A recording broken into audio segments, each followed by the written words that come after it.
Amis téléspectateurs, bienvenue dans la chronique de ce lundi où nous recevons notre consultant politique Agapit Naplema Foroikan. Bonsoir à vous. Bonsoir à tous nos téléspectateurs. Avec mes invités dans ça se discute tout à l'heure. Il y a eu une confusion sur le concept de la fusion Agapit Naplema Foroikan. Quand on parle de fusion, qu'est-ce que le citoyen doit comprendre? Non, il n'y a pas eu confusion. Il y a peut-être un peu trop d'explications. Et ça pourrait donner lieu un peu à une confusion, mais il n'y a pas eu confusion réellement. Je pense que le chroniqueur Gagana ou l'analyste Gagana, il a bien expliqué. Après, il a repris à son compte des concepts, un concept qu'il faut bannir totalement de notre vocable ou de notre lexique politique. C'est la question de fusion simple ou de fusion absorption ou de fusion non absorption. C'est un vocable, il faut le savoir. Une fusion est une fusion. Une fusion, c'est un nom commun. Hein? C'est un nom commun qui vient du verbe fondre.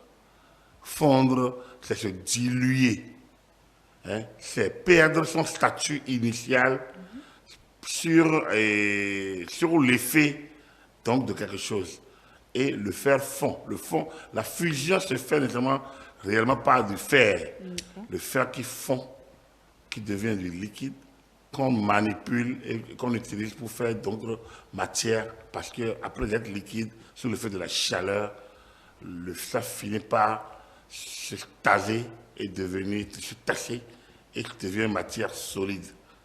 Mais plus de la forme initiale. Plus de la forme initiale. Donc la fusion ne peut pas être autre chose qu'une disparition du statut initial. Si c'est autre chose que ça, c'est une tricherie. Ce n'est pas une fusion, c'est autre chose.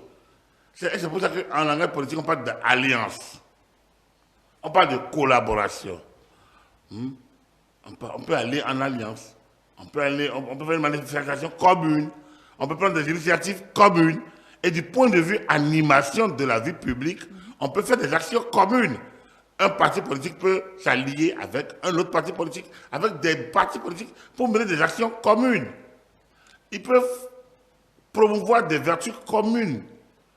Ils peuvent aller avec un mouvement politique, avec des personnalités visibles, avec des confessions religieuses, pour promouvoir des vertus. Et donc, ce qu'on a observé entre l'UDBN et le BA, c'était vraiment pas du tout une... Non, est-ce que vous voulez que je revienne un peu là-dessus? C'était un marché de dupes. C'est-à-dire que, j'avais déjà trop expliqué, c'était un marché de dupes d'un côté et de l'autre. Je pense que l'UDBN, et ça c'est plutôt à l'actif de Madame la Présidente, pour Claudine Présidente sur l'élection d'équipe. L'UDBN pensait autre chose. Les réalités politiques et leurs méandres ne sont pas de tout le monde. L'expérience que nous avons depuis 4 ans, depuis 6 ans, après le long moment d'alliance, de contre-alliance, ne peut pas nous permettre que tout le monde maîtrise. Madame Présidente et son équipe allaient à OBR, dans l'optique de l'alliance, enfin, c'est ce qu'on appelait l'ancienne alliance, une sorte de collaboration de partis, d'égal à égal. Et donc, c'était OBR de leur attirer l'attention là-dessus.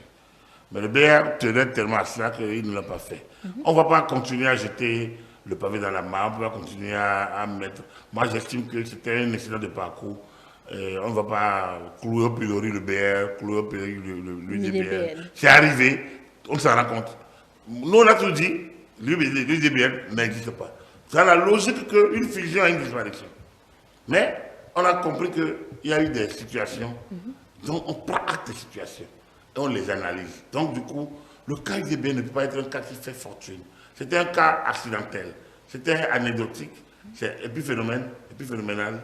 C'est arrivé, on prend acte et on avance. Du coup, qu'on ne revienne plus sur ces observations. Parce que ce qui s'est passé, il y a un bureau directeur qui a été constitué. C'est un bureau de saisir le ministère de l'Intérieur de tout changement qui est apporté au parti. Or, quand vous regardez le PRD, l'UP, M. Gagana l'a dit sur le grand, c'est l'UP qui a appelé le PRD. Donc, le substrat UP est resté. Le PRD a légué une partie de ses attributs, le logo, et c'est tout. Et le président Moïse dit, je négocie encore jusqu'à ce matin pour vous. Ça veut dire que c'était le PRD qui était absorbant. Ouais. C'est le PAD qui restait. Ici, c'est l'UP qui a absorbé le PAD. Le PAD a négocié les conditions de son absorption.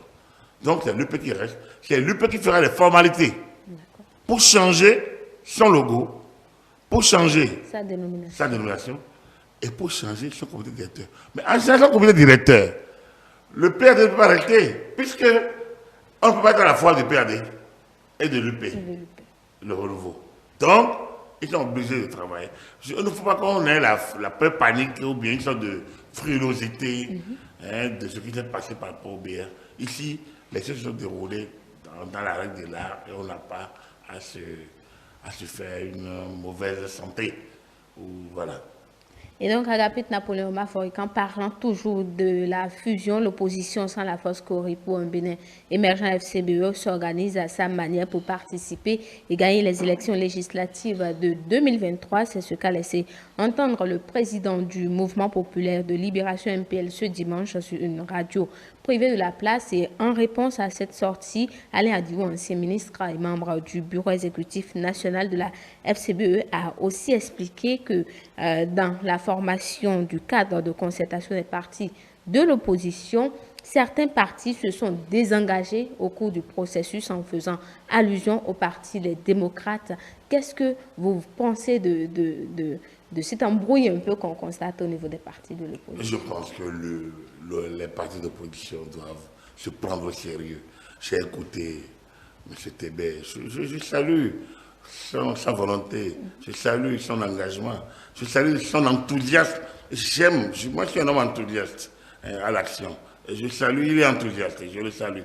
Tout comme Irénée Agossa, je le salue. Mais vous voyez, l'enthousiasme seul ne peut pas valider des choses. À moi, des niveaux donnés, je l'ai appris à mes dépens. Et je pense qu'ils vont l'apprendre à leurs dépens. L'opposition est à la tête. L'opposition n'a pas encore pris conscience. Mais nous sommes à 5 mois des élections. Vous pensez que parmi eux, il y en a qui vont se laisser happer, comme ça s'est fait avec le PAD? Je dis, l'opposition ne peut rien faire. Alain Adiou dit qu'ils sont en pourparlers avec certains partis de l'opposition et que c'est déjà avancé. Oui, c'est avancé. Alors, donc, ça veut dire que autant, le lundi, on est avancé sans le FCBE. Le FCBE dit on est avancé sans certains. Alors, non. Non, écoutez. Alain Diou parle opportunément des sorties de son leader, Paul Moukwé, qui par ailleurs a estimé, en tant que porte-parole, en tant que chef de file de l'opposition, a voulu que l'opposition essaie de trouver les stratégies communes pour pouvoir affronter les législatives. Mais il n'y a pas autre stratégie commune que la fusion. C'est là le problème. Il n'y en a pas deux. Est-ce qu'ils sont prêts à fondre? S'ils font la fusion, ils ne retrouveront plus leur forme initiale. S'ils se laissent débaucher, ils auront des membres qui seront sur 2 listes à la fois. Ouais. Et ils se font de la tricherie et ils vont perdre les deux. On a déjà connu ce cas avec Moël le PAD. Ouais. J'espère que ce n'est pas ça qu'ils veulent faire. Parce qu'ils vont rester leur parti, mais un parti va peut-être aller aux élections, mais en prenant les membres de l'autre parti. Ce faisant, ils vont créer une situation. Si ce membre-là était membre fondateur, si son nom fait partie des membres, des membres de parti, des membres fondateurs du parti, ça peut se retrouver. Et donc, ce faisant, même si le monsieur est élu, il va être déclaré, son élection va être annulée. Donc, je ne pense pas qu'ils ne peuvent pas, parce que c'est une alliance déguisée, on appelle ça une fraude à la loi. Une fraude à la loi. Si le DR et l'UDBN avaient mis des candidats et après on a vu ce qu'on a vu là, on aurait dit une fraude à la loi. La loi n'a pas permis les alliances. Il ne peut pas avoir des militants d'un parti X sur la liste d'un parti Y sans qu'il y ait eu fusion.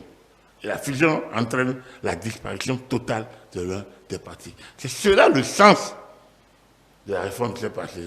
Et c'est pour ça que quand on dit que la réforme a échoué, ils n'ont pas compris. Les hommes gesticulent, ils font leur dernier soubresaut, mais la réforme n'a jamais été aussi solide et n'a jamais aussi produit autant d'effets positifs et novateurs, autant d'effets en termes de perspective dans l'animation de la vie publique qu'on ne saurait, qu'on ne peut ne pas saluer à l'heure actuelle. La réforme, elle est plutôt en marche. C'est les hommes qui animent la vie politique qui doivent se réveiller et comprendre que c'est une nouvelle donne. Nous sommes à l'aube nouvelle, nous sommes à l'ère d'une aube nouvelle, ou je dis d'une nouvelle aube plutôt, d'une nouvelle aube politique. Et il faut que chacun puisse en tirer toutes les conséquences du droit. Pour finir, Agapit Napoléon Maphorican, laissant la politique de côté, est-ce un manque d'humilité de la part des ténors de ces partis-là de l'opposition? Oui, en politique, il n'y a pas d'humilité. Il y a les intérêts partisans. Vous voyez pas que le RLC s'est constitué pour être humble devant FCBE ou bien pour être humble devant MBL. Non, il n'y a pas à être humble. Il y a à négocier. Alors, je me dis, jusqu'à ce matin, je négociais l'UPRD. Je négociais en votre nom. Il faut négocier. Mais en négociant, on pense au plan A. C'est ce que je veux. Au plan B, au cas où l'autre ne marche pas. Et au plan C, au cas où je n'arrive pas à avoir un de côte toujours. Il ne faut pas être braqué, bloqué. Donc, oui, ce n'est pas une affaire d'humilité, c'est une affaire d'intérêt. Mais ça doit se négocier de manière réaliste sur le front de rapport de force politique et surtout de sens d'ouverture politique. Je pense que l'opposition béninoise souffre encore des anciennes tares. Elle n'a pas encore compris qu'il lui faut se réveiller.